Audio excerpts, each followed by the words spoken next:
You are listening to Packers Talk Radio Network. PackersTalk.com.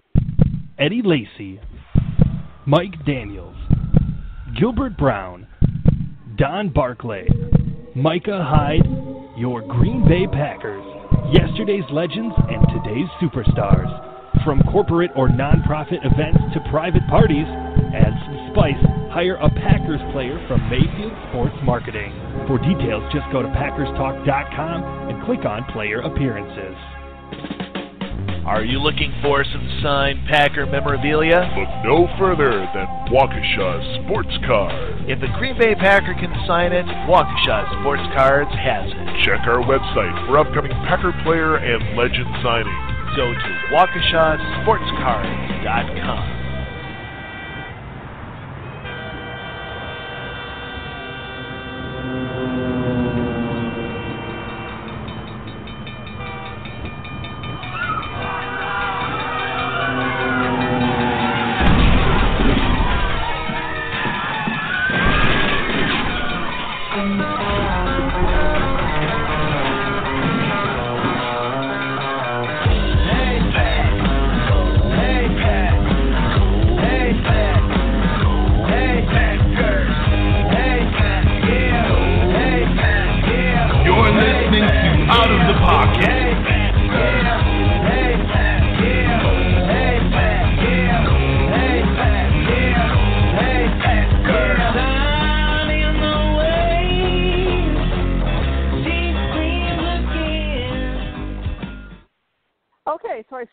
Already because I thought, oh, the music went out. No, it was just my phone cutting out. Hey, you thought you could get rid of us, but we're back. The Hot Mess Express returns. This is Out of the Pocket. I'm Kelly. She's Colleen. We're back to basics. It's the original duo. We'll probably bring in some guests this year, but hey, Colleen, we haven't blown up yet. Not yet. Not yet. I'm sure it'll happen soon. Yeah, so we're a little late joining the season because we've had some staff turnover. Translation, everybody quit or is too busy or too cranky or whatever to join the show. But hopefully this season we'll have a new format. It'll be Colleen and I, like it has been since the beginning, but we'll probably bring in some different guest hosts to join us. Except we asked them all tonight, and they're like, I have a headache. I'm too cranky. I'm tired. We lost. I need more than an hour's notice. I'm a professional. Like, we're not. Yeah, we're not. We're totally not professionals. It's like, hey, Burke. Okay, it was Burke. Hey, Burke, you know us, right? Of course it's going to be by the seat of our pants.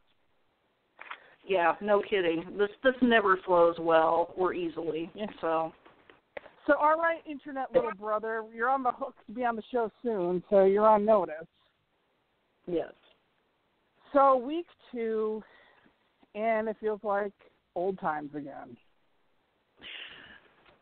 I am extremely depressed, I think is a good way to put it. I haven't been this cranky about a loss, and I could not tell you what. I was not even this cranky after losing to the Seahawks in the championship game. No, I was crankier then because that was a death by a million little paper cuts. This just was like deja vu, and it reminded me a lot of last season. It was frustrating. It was nerve-wracking at times. But to quote a great anonymous philosopher who walked me off the wall today, it's just a stupid football game. And that was one of my other Internet little brothers who said that, who will remain anonymous. Just a stupid football game. Easier said than done when you work with a bunch of Vikings fans. Oh, even better. I live an hour from the border. I live an hour from the border. We have lots of Vikings fans in our office. I hate losing and then having to go to work and deal with it. But just a stupid football game. That's what they tell me. That's what they tell me. I guess, I suppose. So I guess we should talk about the hot mess that was last night. So I know that my adopted cranky little brother, who's your real cranky little brother, has advocated the firing of Mike McCarthy, and for the first time in my life, I am firmly behind him. You know, he was saying that last year, and I was on board last year, so I know it sounds reactionary. It's only week 2, but it just seems like they get into the same stinking rut every single year. You know, we lose 2 of the first 3, and that dates back to like 2010. You don't lose to divisional rivals if you want to be a contender, and you don't play the same stinking game that you play every single week. So why do you think Mike needs to go? Oh, go ahead. Well, you know what really got me last night, and this was the thing that kind of put me over the edge, because I love Coach. I mean, I do. I'm one of his biggest fans. I'm usually the person that's firmly in his corner. But the thing that got me last night was not going for the field goal, because the Mike McCarthy I know, he goes for the field goal. He doesn't go, oh, well, no, let's go for it on 4th down. I'm like, what in the heck just happened out here? I mean, that was mind-boggling. You know, my jaw dropped. As you know, I'm pretty much not conservative in just about every aspect of my life, right? Yeah. Well, I may be a socialist at times, but when it comes to football, you don't leave 3 points on the field when they're free. Come on. And especially, conservative ball. Yeah, you have Mason Crosby, you have a chip shot. Yeah, exactly. Especially since your quarterback is still not the Aaron Rodgers that was the MVP from 2 years ago. No. Happy feet, big eyes. That scared me too. Yeah, he did not look comfortable in the game at all. And we're talking about Aaron Rodgers right now, since we've already moved on from Mike McCarthy. We'll get back to McCarthy in a bit. But Rodgers never found a rhythm last night. No. Yeah, I half joked online. It's like somebody give him a beta blocker to take the edge off him, because he just seemed like a nervous mess last night. There were times where I felt like he had his feet underneath him mentally. You know, he did some good things, but then it was like he just would kind of lose it. And I was like, why is this happening? Where did you go, dude? Because this is not Aaron Rodgers. And you've seen it, I've seen it, the point's being made that this is the Aaron Rodgers we've had for the last 2 years. He's a fantastic quarterback. He's still very gifted. Don't get me wrong, but something is just not clicking with that team, with him, with the locker room, with McCarthy. I don't know what it is. Or himself. You know, is this something internal that he's got to work through? I noticed, and he curses like a sailor. You know, I can curse with the best of them. But it seemed like every time they showed him yesterday, it was like a string of lip reading the F-bomb.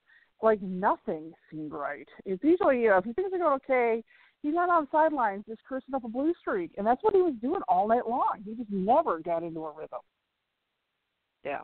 Some of the shots, Devontae Adams needs to have some Velcro stapled to his hand. But a lot of those weren't on him or Cobb. It was Rodgers throwing to South America. Yes. He was forcing it.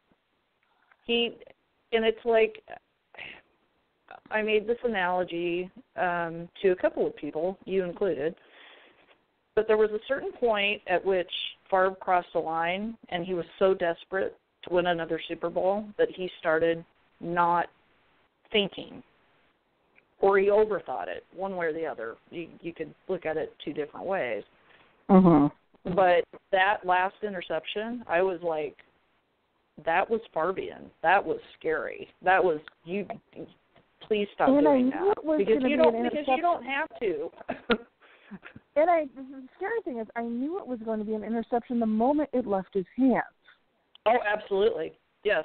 I went, oh, it wasn't there one of those, it went. They jumped the route. It's like, oh, he really threw a bad pass. Yeah.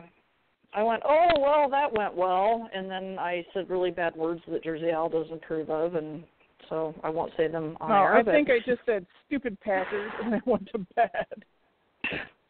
I did not say stupid. I said stuff that, didn't start with stupid. that probably rhymed with some sort of waterfowl, right? Am I right? There was, by the way, there was a mother involved. How's that?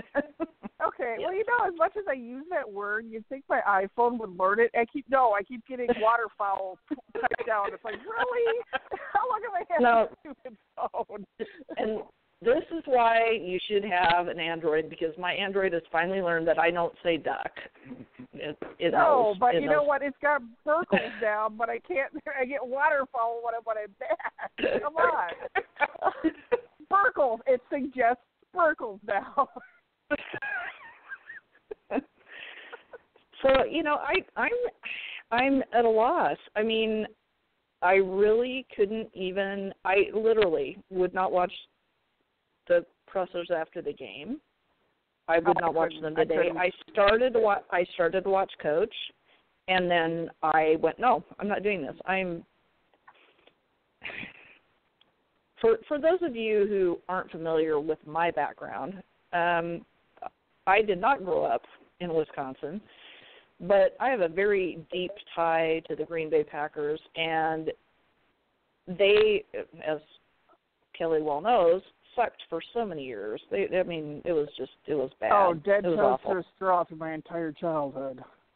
Yes, and so dead toast. I don't look at myself as being an entitled Packer fan, but I look at myself as being a realistic Packer fan, and the window is closing. Aaron Rodgers is 32 years old. Technically young enough to be my child, but not really. Still not old enough to be mine, so we're going to point that out. Yeah. Blah, blah, blah, blah. But I have a 10-year-old. I'll just leave it at that. I have a 17-year-old. But, the window it does close. It closed for Favre, and we saw it happen. And so in retrospect, I'm seeing things that really bother me. So I think Aaron, right, exactly. Aaron's got stuff going on in his head. I don't feel like McCarthy's stepping up to the plate to control the situation either. And like I said, I love Coach. He's a great guy. But how do you at a certain point, we're all just assuming it's in his head. How do we fix it? It's like, you can only fix the yips by saying, okay, you don't have the yips. How do you bench him? Is it a You bench him. Rob said that. He's like, okay, my husband, just so you guys know, didn't know a lick of football till we started dating. So his advice is kind of like, hey, Captain Obvious stuff. However, last night he's like, the Badgers benched their horrible quarterback, and it turned out okay. Maybe we should have benched Rodgers for a little bit. Yes. But you know what? You and Rob recovered after that. But you and Rob may be onto something, and this goes back to something my old soccer coach used to do. If you'd screw up, he didn't bench you to punish you. He benched you to teach you. Except you didn't get to go sit on the bench. You had to stand next to him, and he would say, watch. And he would point out your mistakes, but not in a way to shame you, but in a way to teach you, watch. Because if you get pulled from the game, it's like, okay, you don't get to sit. Go get a drink of water. Now you know you have to stand by coach, because now it's a lesson. Yeah. Would he be amenable, and I know, is he just too, elite, in air quotes, me rolling my eyes, air quotes, that to stand for something like that? Because maybe he needs to watch. And I know it's only week 2. So otherwise, in most years I'd go, well, I'm overreacting, which I've gotten to the point, especially after moving here, that I don't overreact so much anymore. I just kind of go, I'm so immersed in it that I go, okay, stuff's going to happen. We're going to lose. I knew this game was going to be tough. I thought because Bridgewater was gone, it would be easier. Of course it was going to be tough because they're playing in their new stadium, their first home game. They don't have a shrinking violet defense. We knew it was going to be tough. No, they have a very good defense. And it's not like we got our butts kicked. It would have been a tied game without that 3 points. But they never looked like they were in control of the game. That's the concerning part. And that goes back to, and this is where I think I'm not overreacting. So last year we had a couple of really spectacular wins. One of them was against the Lions with the Hail Mary. Yeah. It's almost like Aaron's starting to think that he can count on that. You can't count on that. Well, he tried last night. He did. He tried. And it didn't work, did it? Because Devontae pushed off, But again, it's like, why? Okay, the great philosopher I was talking to, my other little brother, I have a couple on the internet, was like, okay, you're 3-1. Why are you throwing a 20-yard pass? Oh, my God. Whose stupid idea was that? Was that Mike calling a just completely bonehead play, or was that Aaron thinking, I'm smarter than all y'all, and I'm going to throw a 20-yard pass and just show you? Who was culpable there? Because it was the dumbest choice ever. Yes. And my husband was watching last night, and he looked over at me and he said, when I said this is Farbian, he basically looked at me and he said, yes. He goes, and they have to figure out what they're doing, because he says there's some disconnect somewhere in this team that is very deep and very bad. And I agree. I really think that's true. I mean, I'm not saying they can't fix it, but something's going on. But they didn't fix it in the off season. That's the problem. They didn't fix it in the off season. It never went away. And I think I'd be a little more confident in this if Aaron didn't look like he was scared out of his pants half the night. I have never seen doe eyes like that on him. I mean, literally, they were blue eyes. In the headlights. In the headlights. He was like, oh, my God. And the line actually played pretty well. Lane Taylor is not bad. I'm sorry. I am not missing Mr. Sitton one tiny bit. No, not at all. Whatever. Tonight, he's still holding like he always does. But, I was ready to mock the bejeebers out of Lane Taylor all year. But you know what? The big sack that got coughed up, I think, wasn't on him. It was on Bakhtiari, who had a rare mistake. Because, Bakhtiari, he earned that extension. But Taylor is holding his own, and he can only get better. So, I don't think this was the line falling apart last night. No, that is not what was freaking him out. And the one thing about the sack Bakhtiari gave up that I thought was notable is Bakhtiari held on to that guy as long as he could. He prevented Aaron Rodgers from really getting hurt, because if that guy had slammed into him, titanium collarbone that I gave him in my fantasy season and whatnot aside, I think he would have had what it should be. Ms. Moon's boyfriend. He's my boyfriend. All right, I'm a donut pirate, so. Well, I know. I agree. I should never draft him again. It's my fault. It is her fault, because when Colleen drafts Aaron Rodgers, something in him breaks every year. That's not true. The first year I drafted him, and I drafted Gronk, I made the playoffs, and we did very well. So, no. All right. Well, anyway. But, I think this, just to take a little side note on the line, I think this is a very strong line. I'm very impressed with it. I was a little nervous when Lindsley was put on the PUP list, but I think Treader is better. Yeah. And the fact that he got up in what's-his-face's face after the cheap shot to Rodgers, take the 15-yard penalty, because I want my center defending my quarterback. Yes. I agree. I thought that was actually really cool. So there were a lot of positives. Like I said, I'm grumpy as can be about this whole thing. But there were a lot of positives about what happened yesterday. The thing that bothers me the most is that I don't think Aaron feels comfortable for whatever reason. And I don't think McCarthy has control of this team. I don't. So we've talked about Aaron. Let's switch gears and talk about McCarthy.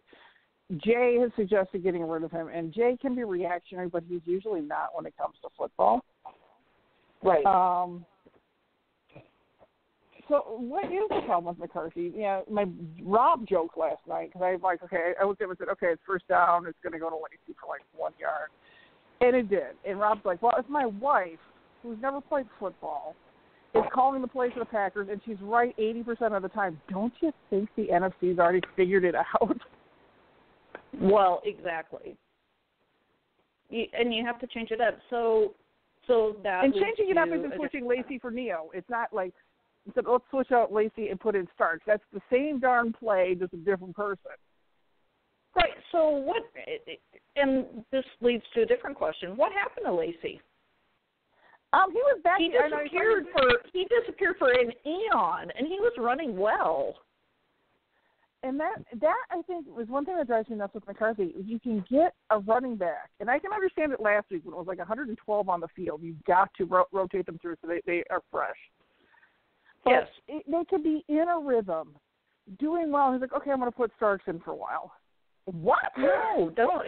No, they're in a rhythm. Don't put him in. Goal line. That drove me bananas. Or when we get on the goal line and we don't get it, we're going to put Starks in for a 1-yard bang through. How about you put in the bowling ball who's going to bang it through? Oh, yeah, because Neil can run, and he actually ran pretty well last night. They both did, and yet they didn't use them. No. And then McCarthy comes out today and said the running backs didn't get the chance that they deserved, or they didn't get the chance to run the ball. I'm like, who calls the plays, Mike? Exactly. Right, it's like they're only gonna make an impact if the ball is put in their hands. It's not like, ooh, me, pick me. No, it's the play. Which goes back to the play calling. And I don't think that's on Rodgers. I don't, because yes, they can audible out. And he did a couple times last night watching him. And he absolutely was probably right to do so. But you can't. You can audible out all you want. That's great, but you still need to have a running game even in today's NFL, especially with the fact that apparently we have a lack of wide receivers, kids. We have Jordy Nelson and we got nothing, and Randall Cobb, and we got nothing beyond that because Devontae Adams has no hands. No, that drove me nuts last night. I'm going to say it again. Somebody go staple some Velcro to his hands. I thought we were past it last week. And granted, some of the passes to him were crap. They were too short, too long. Absolutely. Yes. But the things that went right to his hands went right to the ground. And it's like, wow, you've got to catch it. If you're technically the number 3 receiver, you have to catch the ball when it's thrown to you. It's like I was watching your Michael Sims over and over and over again. But, I saw this stat today on Twitter, and I didn't even realize it until tonight. And it's like, well, that's kind of insane. Ty Montgomery, one of my favorite players. He's my little Padawan. And for those playing along at home, that's a Jedi in training. So it's quite fitting. Had that spectacular punt block. Well, he didn't play a single offensive snap. He did not play a single offensive snap. And why not? Why? Did we say Alvarez? Very little. Nothing. He was I saw him a lot on special teams. He was on special teams, but he wasn't running back. It was tight on the punt, but he was there. But he has. And I don't know if this is a dumb idea. Speaking of that, why is Jeff Janis out there with a club on? I know he's playing special teams. Right. Why? How effective is a receiver on special teams with a club? It's like you can't hit anybody with a club. You can't really tackle well with a club. Well, why are you playing with a great big club on your? You can hit somebody with a club, but is it really helping the team for him to be out there with a club, or should he be cut? And I know there's this Janis, oh my God, and I like him. I mean, I think he's a good kid. I think he's got some talent. I think he's got potential. He's not Donald Driver. He is no I have met Donald Driver. I haven't met Donald Driver, but he is no Donald Driver. That was a 1988 reference for those playing at home alone. Playing at home. Yo! Lloyd Benson. You are not. Yeah, exactly. 1988 vice presidential debates. Okay, we're just showing our age now. I'm almost as old, but I got the reference. It's like, oh my God, I was a senior in high school. Oh, you shut your mouth right there. But no, why wasn't Montgomery at least used? Or Jared Cook? He's supposed to be this great hope for the tight end, but he got almost no opportunities. And when they gave him opportunities, he caught the ball. He did. Catch So did Richard Rodgers. The tight ends he did. were underutilized last night. Yep. So like it comes down to suspect play calling. It's like, McCarthy's like, I'm never giving up play calling again. Well, maybe that's also a problem. Maybe you need to give up Clements was worse. I'll give you that. That experiment was horrible. Yes. But right now, are you choosing between a turd sandwich, steaming pile of something else? Neither one's that appealing. Right, and like I said, I have ultimate respect for Mike. I really do think he's a good coach. I think he's a good person. I think he's done a great job of, shepherding the team. They're very successful. I am not being entitled to say that I expect more this year than I saw last night, and last night scared me, especially based off last year. Jacksonville was kind of scary. They almost shouldn't have won that game. But Jacksonville isn't as bad as advertised. They certainly have had some improvement in personnel. I saw a tweet today, and it made perfect sense. It's like, we're never going to get a regime change. And yes, we're being hyperbolic right now. Yes, switch coaches, but maybe not. But we're not going to get a regime change unless we go 4-12. Because every year, if you kind of make it like one game from the Super Bowl or 2 games from the Super Bowl, that pretty much gives you a state of execution. Okay, it's good. We got to the playoffs, but we're not that bad, so we'll keep you. Okay, but I give you Ray Rhodes. Yeah, he got 1 season and he was gone, and he broke even. There's a turning point in Green Bay. There is a turning point, even with Mark Murphy, I hope. And like I said, I hope that McCarthy turns this around. It's not that I don't have a lot of respect for him or Ted Thompson. I have tons of respect for both of them. They've done a fantastic job of keeping Green Bay in the game and in the playoffs. But at a certain point, you have to sit there and say, okay, when does this have to be dealt with? I think the day is coming. I think it's soon. Because we're back to the status quo, and the status quo has been pretty much stagnated since 2011. Yeah. If going to 1 or 2 games into the playoffs is all you want, then we're fine. Lots of teams are like, oh yeah, I remember back in the the late 80s, early 90s, the Packers got 1 playoff game and lost. It was a great season. We made it to the playoffs. And we don't totally suck.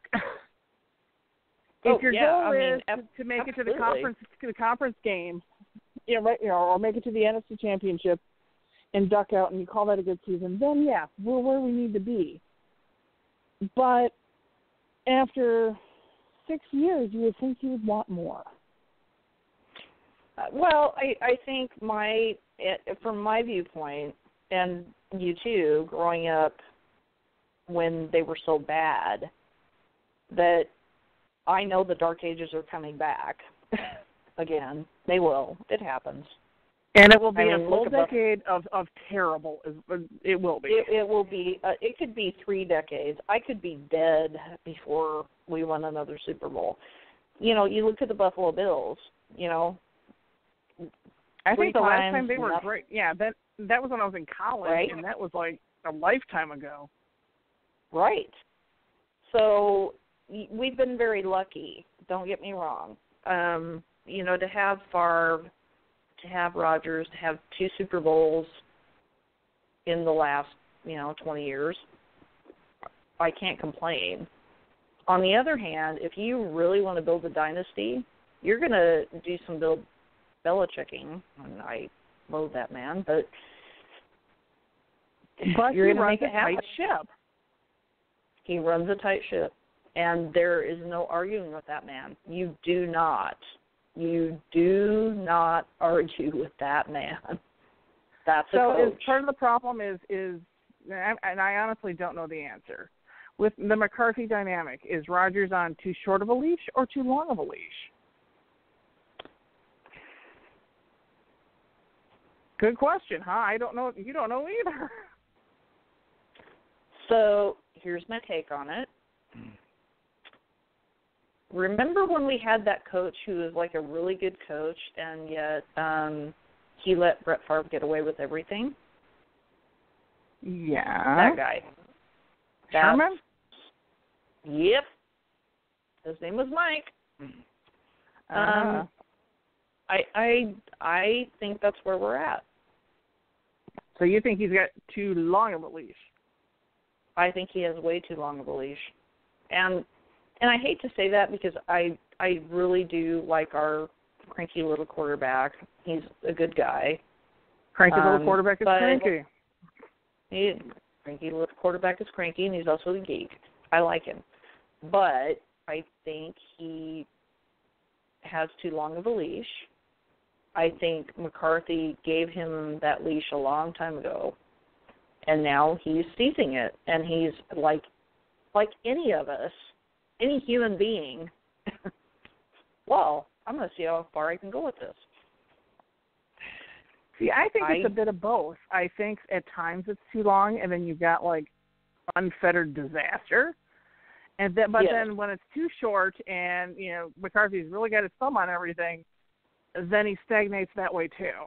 I don't think McCarthy has the right balance in either direction right now. So that leads back to what I'm really worried about, is that I think that there's a disconnect between those two people.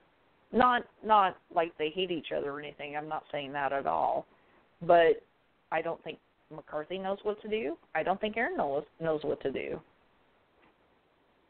And I don't know if Alex Van Pelt is the right coach. Alex Van Pelt, that's his name, right? No. Yeah. Yeah. Van Pelt, the QB coach. Alex, I think, is his first name. I screw up names all the time, and when I do, everyone on Twitter points it out to me. It's like, okay, I made a mistake. I didn't check anything. You're fine. Untwist your undies, okay, people? Well, anyway, I don't know if this quarterback coach is the right fit either. Well, and that was one of the things that Jay said to me, your brother, that he's not allowing himself to be coached. Aaron isn't. Because and if I he think just that's made a quarterback true. coach who's a buddy of his, that's a bad choice. It's yes. like, you know. Oh, well, like I really like him. I'll use my 10-year-old as an example. It's like life would be great for her if I was her buddy. She could get away, stay up late, eat junk. You know, she would love it. But if you do that long enough, you have a little dictator on your hands, and then you have evil Lowe, who is the Lowe I want to drop kick to the road sometimes, because you know you have to have that dynamic of I'm the coach, or I'm the parent, you're the child, I'm the coach, you're the player. You need that separation where it's business, it's not personal, it's business. It's true of any relationship in a professional setting. You know, I've been a boss, I've been a subordinate, I've never been the ultimate boss, but in all cases, you have to have a mutual respect. You have to listen to each other. So they need to listen to each other. Aaron needs to listen to Mike. Mike needs to listen to Aaron. If they can't get it together, then something has to change. I don't know what that is. Is that we put Brett Hundley in? I don't know. I don't know the answer. Does Ted need to go? Maybe. And I like I said, I have ultimate respect for Ted. I have ultimate respect for Mike. But do they need to go? Maybe. Maybe that's the answer. Are we just mired in complacency? Is that the problem? Right.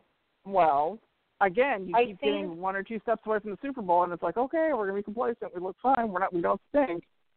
But I think of the year that we backed into the playoffs. You know, Rodgers was hurt. We literally backed into the playoffs at the end of the season. It's like, did we really earn it? No, we kind of fell because everyone else was worse than us.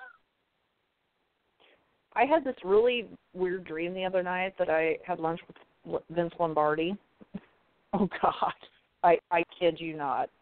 All right, so maybe he visited the ghost of Lombardi. I've been rereading When Pride Really Mattered, and I was like, what would you do with these people? He literally said, something has to change. It was bizarre. I woke up and I'm like, whoa. Well, I was having a conversation yesterday with I'm friends with the high school head coach for the football team in town. And our team looked terrible Friday night. We got clobbered. And I said, hey, Coach, I'm not going to use his first name to protect his anonymity. Hey, Coach, your quarterback looks terrified on the field. He's like, yeah, I know. I thought he was ready. You know, he's a junior. He's suddenly got tapped to be the starting quarterback. But he ran scared. He looked terrified at the end of the time, and it reflected in his play. At least our coach acknowledges that and is going to work on it. I hope. Can we trust McCarthy to do that and say, ooh, what's wrong? Why are you playing the way you are? How can we fix it? Not just you must fix it. How can we as a team fix it? And granted, like I said, I did not watch the pressers, and I tried to watch today, and I had to shut it down. It was driving me crazy. I didn't see anything. But what I got out of the tweeter was that Rodgers was like, nothing's wrong, and McCarthy's like, nothing's wrong, and I'm like, you guys, something's wrong. When they say nothing's wrong, it's it's like something is really wrong. It's like, okay, you guys think of poker, right? Right. So they're both like, well, you know, offense didn't get enough. The running backs didn't get enough snaps. Okay, great. Whose call is that? That would be Mike's.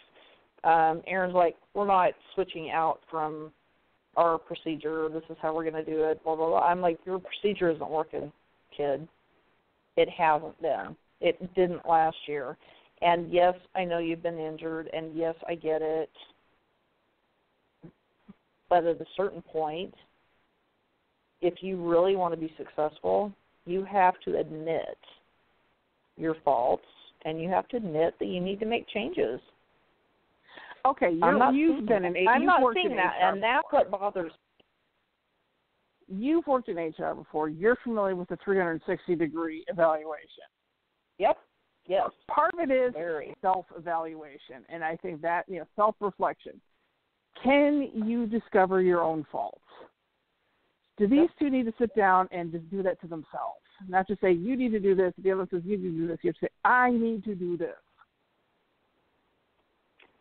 So I was at Notre Dame last weekend because my school got their butts kicked by Notre Dame, my alma mater.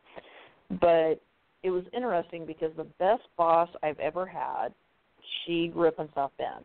She went to Indiana University. She didn't go to Notre Dame. But it made me think of her because the 360 was a thing that changed her life as a boss.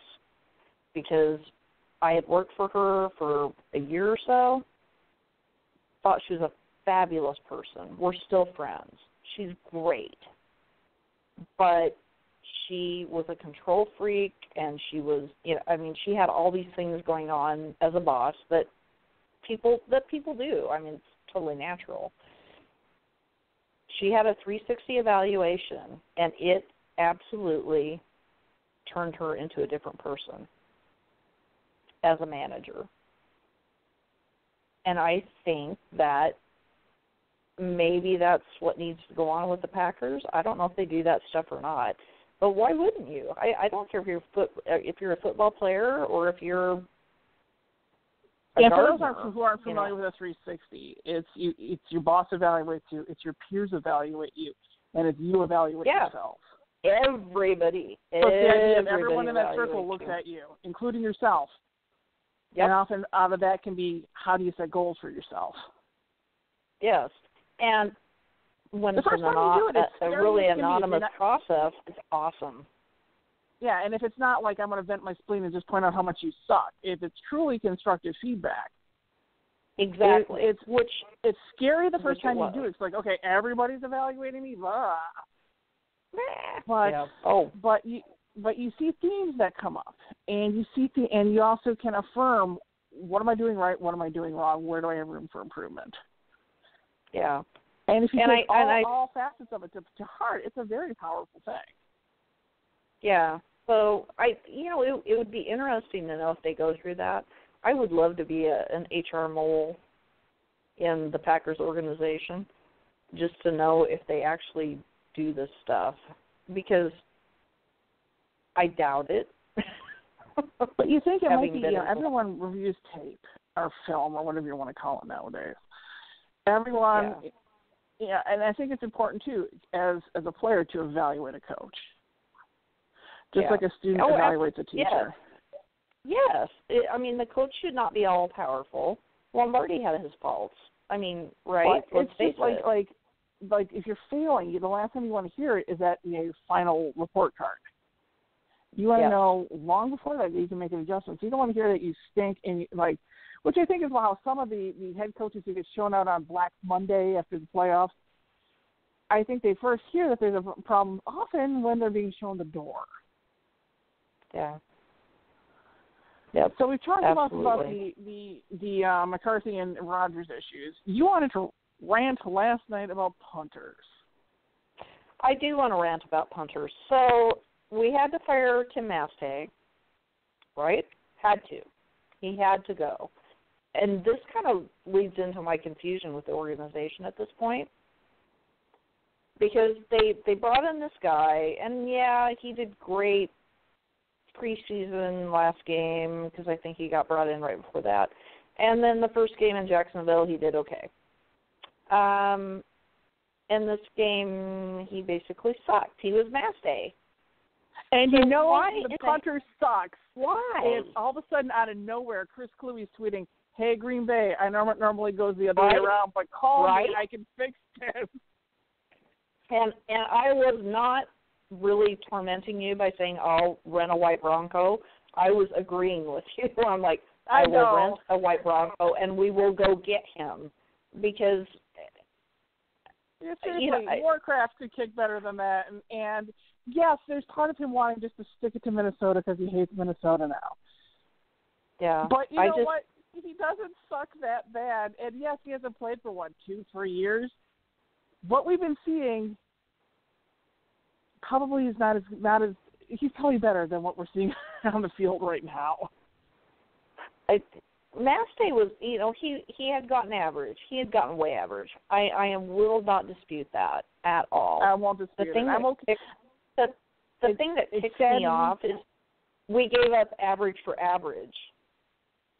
Exactly. It was like a totally lateral move. Yeah, and lateral moves in football are not what you're looking for. Not at all. And then you watch the Vikings punter who's like, bam, 60 yards. Wow. How does he rate? Come on. So, yes, if Chris Cluey is volunteering services, by all means, bring him in. We can't get any worse than what we have. Well, we could, but we don't want to. And Chris would be kind of fun just for his personality alone.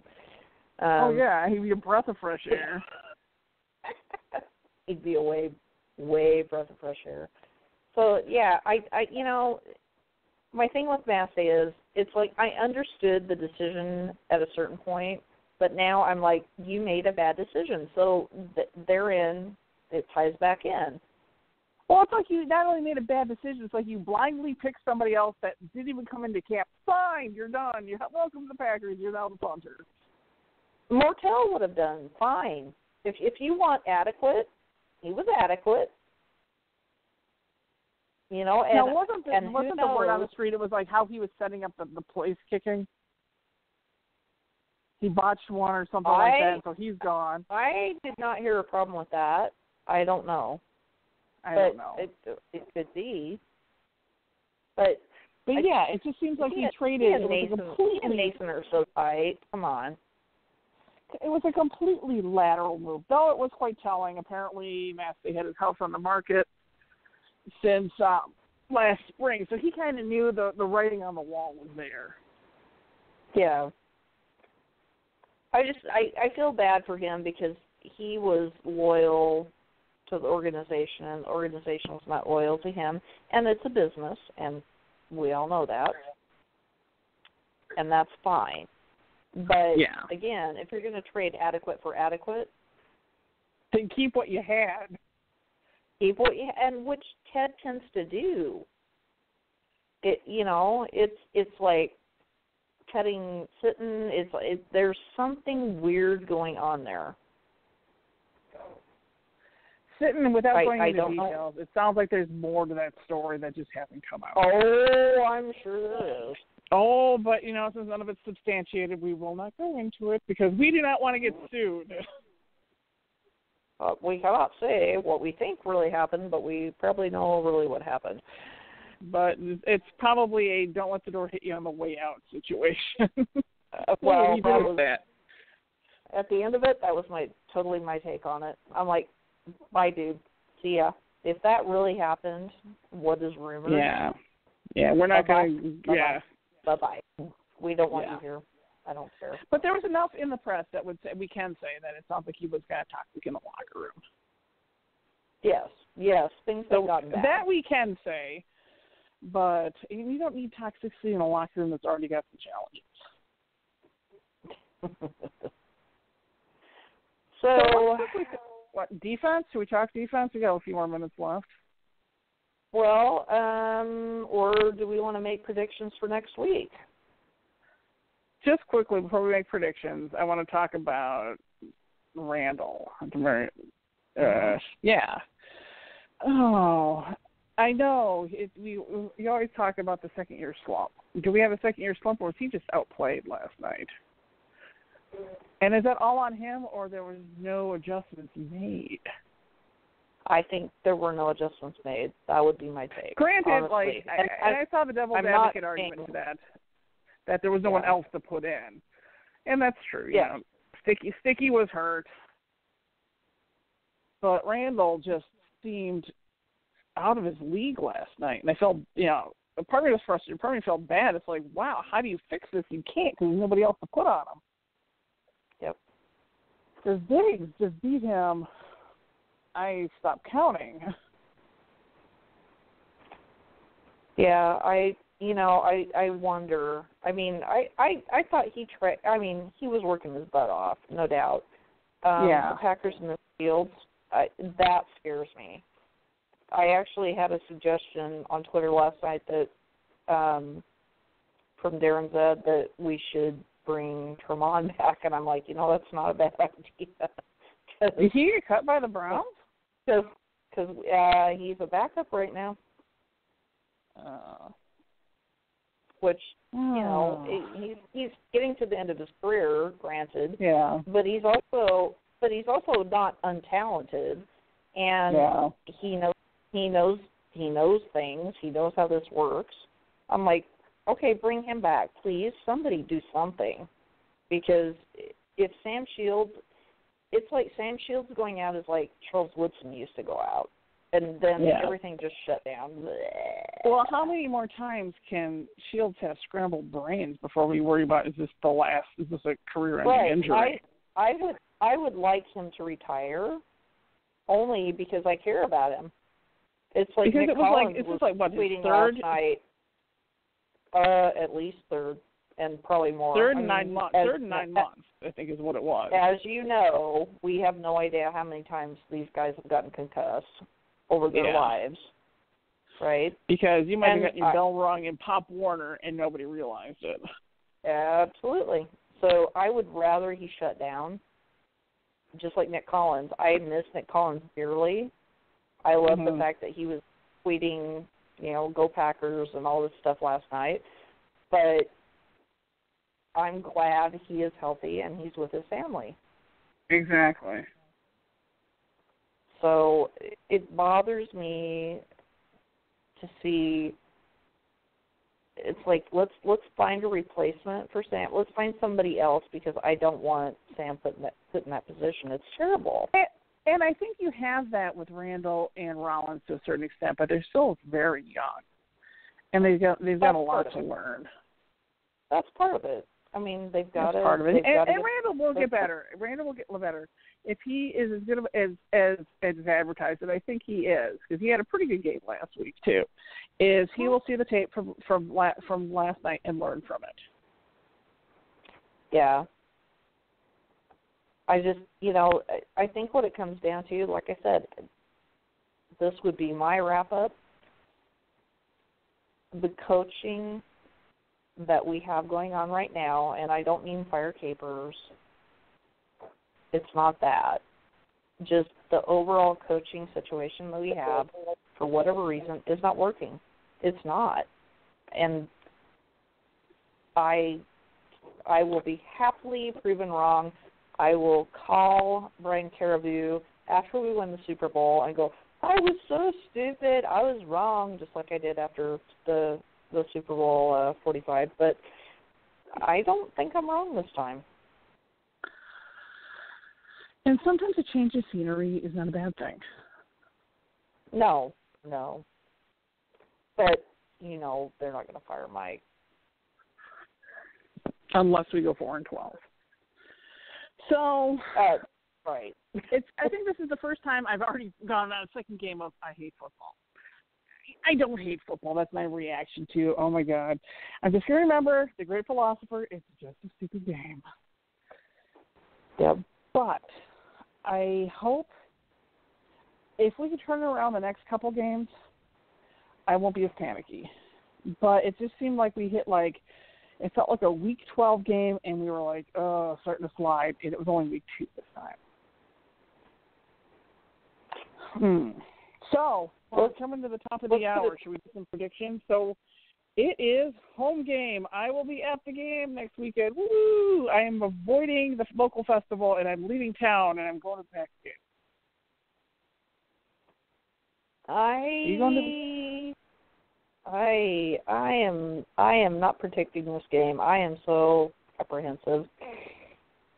The thing is, I'm just going to put out what I think was Zach or Cruz or Brian Caribou today said. If we cannot beat the hot mess that is the Detroit Lions, we have no right being in any playoff hunt at the end of the season. Correct. So this is a gut check weekend, I think. And I don't want to make a prediction either because if I say, oh, they're going to win, they get clobbered. It's going to be a challenge. They don't. The only thing going for them is us right now is they look worse. Yeah. The funny thing is, this just occurred to me, very weird, but I think true. So I'm starting to think I know how my dad felt when Phil Bankston took over. Yeah. Yeah. So I'm not ready to give up on this team. I'm apprehensive. I don't want to go back into the dark ages. I don't want to go back to the dark ages. The pundits before the season said, we're definitely one of the contenders. And we should be. Hopefully they can rise to the occasion. But we can't play ball like we did last night with the assumption of, oh, yeah, we're the Packers, they're the Vikings, we're going to win. Because it didn't work. So my last analogy of the night will be this. Remember in 2010 when they had the Come to Jesus meeting? Yeah. And things turned around? And the Come to Jesus meeting happened. It definitely happened. I think that needs to happen again. I think Aaron needs to get called out. So who do you think should lead the meeting? Who is that leader that won't start an entire civil war but will rally the troops? Matthews. Yeah, maybe. You think so? Because it really sounds like Burnett's becoming a leader on the field, too. Yes. I would say it's got to be somebody on the defense. I think that's important. I think that one of those guys has to step up, and it has to be somebody that's been with the team a while, so they know Aaron very well. This is why I wish Kuhn was still there, to be quite honest. Yep. Oh, yeah. Mm-hmm. Because he would not be putting up with this crap. No. I can safely say that. He'd be like, what is going on? What the H-E double hockey sticks is going on out there? Yeah. So hopefully next week we'll have a more positive show. Well, definitely the swinging the dead cactus version of the Hot Mess Express. We needed to swing a dead cactus. If you want to know what that reference is, ask my stupid little brother, because he calls it swinging the dead cactus. There's a picture of some town rioting. I forget where some third world country was swinging cactuses around. So we're swinging the dead cactus tonight. It's a J-ism. I don't know where it came from. So I guess this is the point where we cue the music. We'll be back next week. I'm Kelly. I'm Kelly. She's Colleen. We are Out of the Pocket, and hopefully we have another guest host with us next week that isn't a delicate scope like this. Says, oh, I don't need 5 minutes notice. Well, we're going to give you 5 minutes notice, and you're going to like it.